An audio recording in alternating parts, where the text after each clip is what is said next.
අදත් සියලු දෙනාම වෙනද වගේම ගොඩාක් ආදරෙන් පිළිගන්නවා මගේ channel එකට. ඔන්න අද මම රසම රසට කිරිය හදන රෙසිපි එකක් අරගෙන ආවා. ඉතින් ඔයාලා මේකට කිරි දොඩොල් කියලාත් කියනවා. ඉතින් අපි බලමු රසම රසට මේ කිරිය හදාගන්නේ කොහොමද කියලා. ඔන්න අද මම පන්සලකට බාර වෙච්ච කිරි දානයක් තමයි මේ විදිහට හදාගන්නේ. ඉතින් අපිට කිරි කෑලි ගොඩාක් අවශ්‍ය වෙන්නේ නැහැ ඒකට.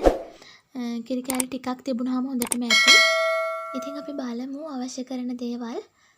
සුදු කැකුළු හාල් පිටි ග්‍රෑම් 600ක්, රතු සීනි ග්‍රෑම් 800ක්, පොල් ගෙඩි 3ක පොල් කිරි, රස අණු ලුණු ටිකක්.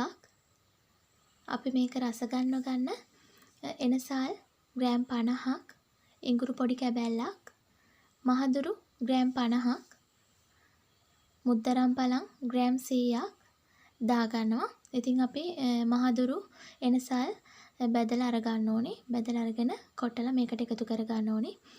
තව රටකජු ග්‍රෑම් 100ක් පාවිච්චි කරනවා. රටකජු ටිකක් තාලලා එකතු කරගන්න. ඉතින් ඔන්න ඔය ටික විතරයි අපිට කිරිය හදන්න අවශ්‍ය වෙන්නේ. ඉතින් මේ දේවල් දාලා හදාගත්තාම ගොඩාක් රසයි. ඒ වගේම හොඳ සුවඳක් තියෙනවා. අපි ඉස්සෙල්ලාම හාල් පිටි ටික බෙදගමු.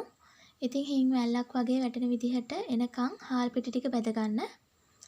මද ගින්දරේ මේක කරගන්න. ඔන්න මම දැන් පිටි ටික බෙදගෙන ඉවරයි. දැන් අපි රටකජු ටික බෙදගමු. ඉතින් මෙන්න මේ වගේ ඉඟුරු කෑල්ලක් තමයි මම කිරියකට දාගන්නේ. ඉතින් මේක හොඳට තල්ලා දාගන්න. දැන් අපි රටකජු ග්‍රෑම් 100 දාගෙන ඒකත් බෙදගමු. මේ පොත්ත ඉවත් වෙනකන් හොඳට බෙද ගන්න. බෙදගෙන අපි තලා ගමු. ඔන්න මම දැන් රටකජු ටික ලස්සන පාටක් එනකම් බෙදගත්තා.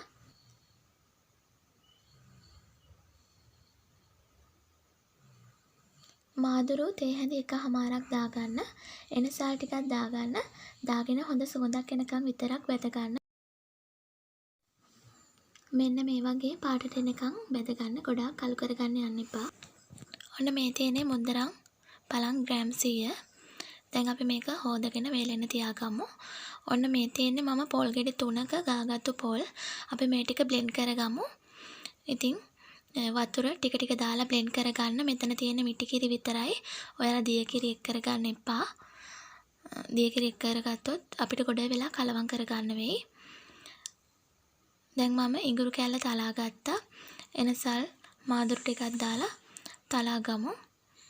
ඉතින් ඔයාලා මේ විදිහට තලනකොට එනසල් වල පොත් ඉවත් කරගන්න.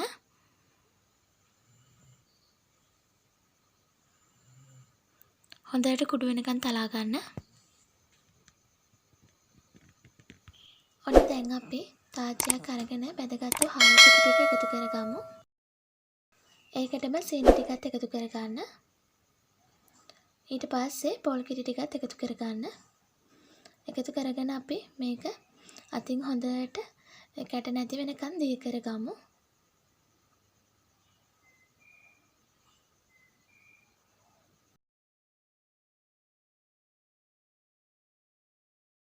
මේ වෙලාවේදී ලුණු චුට්ටකුත් එකතු කරගන්න. ලුණු ගොඩාක් වැඩි කරගන්න යන්න එපා.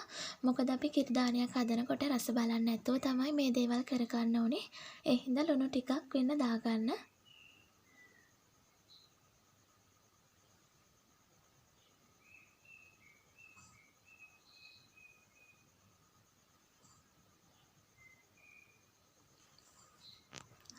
ඔන්න දැන් මේ ටික හොඳට මිශ්‍ර වෙලා තියෙන්නේ. දැන් අපි ලිපේ තියාගමු. ලිපේ තියාගෙන නොනවත්වා හැඳි ගා ගන්න. ඉතින් ඔයාලා තාමත් මම subscribe කරේ නැත්නම් මේ වීඩියෝ එකට පහලින් එන රතු පාට subscribe button එක press කරලා ඒකම එන bell icon එක click කරන්න. ඉතින් අනිවාර්යයෙන්ම bell එක all කරලා තියාගන්න. එතකොට මේ වගේ රසවත් වීඩියෝ දාපු ගමන්ම ඔයාලට බලා ගන්න පුළුවන්.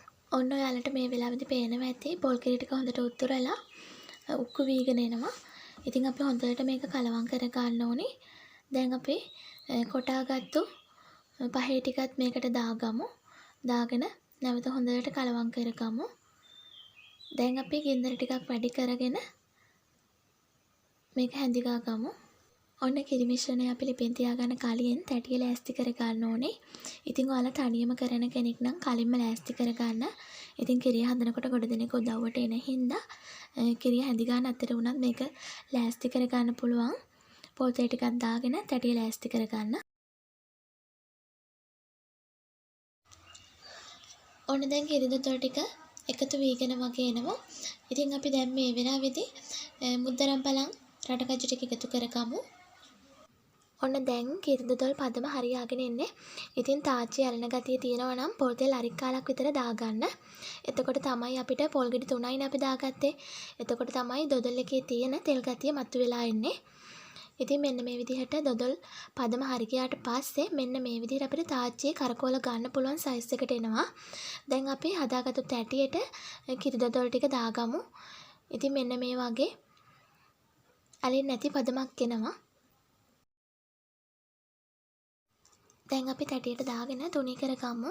ඔයාලට පුළුවන් කෙසෙල් කොලයක් අරගෙන මේක තුනී කරගන්නත්. ඉතින් මේ විදිහට තුනී කරගත්තොත් ඒත් ලේසි.